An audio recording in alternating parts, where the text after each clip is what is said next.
हुशार माणसं, अभ्यासू, वेल एज्युकेटेड, ज्यांच्याकडे युनिव्हर्सिटीची मोठी डिग्री आहे, जेव्हा फायनान्सचा विषय येतो, तेव्हा निर्णय घेताना फार चुकतात. मला सांगा, पैशाचं मॅनेजमेंट कसं करायचं लहानपणापासून आपल्याला खरोखर शिकवलंय का? आपण म्हणतो ना 1+1=2. आपण 2² = 4. That's compounding, right? पण ते कंपाऊंडिंग माझ्या जीवनात काय होणार आहे? मी जर खरोखर चांगल्या सवयी बाळगल्या तर चांगलं कंपाऊंडिंग होतं, आणि माझ्याकडे जर चुकीच्या सवयी येत असतील तर माझ्याकडं नकारात्मक कंपाऊंडिंग होतं. अगदी सिंपल साधं उदाहरण घ्यायचं म्हणजे, एकाच जिममध्ये दोघं जण गेली, दोघांचंही वजन 80 किलो, 100 किलो असेल, जे काय असेल ते असेल. दोघांनी ठरवलं की यावर्षी 10 किलो 15 किलो वजन कमी करायचं. एक कन्सिस्टंटली रेग्युलसली छोट्या छोट्या छोट्या गोष्टी लॉंग टर्म करत राहिला, आणि कालांतराने दुसरा म्हटलं की नाही नाही, अभी चीट डे आहे, बहुत हो गया अभी. दोघांचे रिझल्ट वेगवेगळे आहेत. त्यामुळे काय होतं की आपण जेव्हा जीवनामध्ये एवढं शिकतो, आपण अनालिसिस करायचा प्रयत्न करत असतो प्रत्येक वेळेस. अनालिसिस करता करता आपण त्याच्यावरती निर्णयच घेत नाही. नुसतं शिकलेलं आहे, भरपूर पैसा येतो म्हणजे मी फायनान्शियली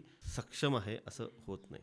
त्याच्या मागची मानसिकता, सायकोलॉजी, प्रोडक्ट नॉलेज, कुठं कुठं गुंतवणूक करायची, या सगळ्या गोष्टी पण आपल्या जीवनातला अविभाज्य घटक असला पाहिजे. सिस्टीम बनल्यानंतर आलेल्या पैशाचं नियोजन करण्याची ताकद माझ्यात नसेल तर मग पैसा असाच निघून जातो ना.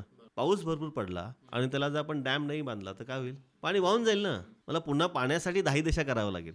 तसंच पैशाचं पण आहे. पैसा आला की त्याला बांधून ठेवलं पाहिजे. बांधून ठेवण्यासाठी एक सिस्टीम पाहिजे, आणि सिस्टीम आपल्याला लहानपणापासून शिकवलेलीच नाही. म्हणून बहुतांश लोक मग पगार मोठा झाला की मग गाडी मोठी, मग बंगला मोठा, मग घर मोठं, ते करायलाच पाहिजे. माझी कॅपॅसिटी असेल ते करणं भाग आहे. मी सगळं काय 80 वर्षी जगणार नाही, मला आज जगायचं आहे ते. So you have to do right now also, but you need to plan it in a very systematic way. आता कित्येक लोकांचं बघा, आज इमोशन्समध्ये जाऊन ते पैसे खर्च करतात.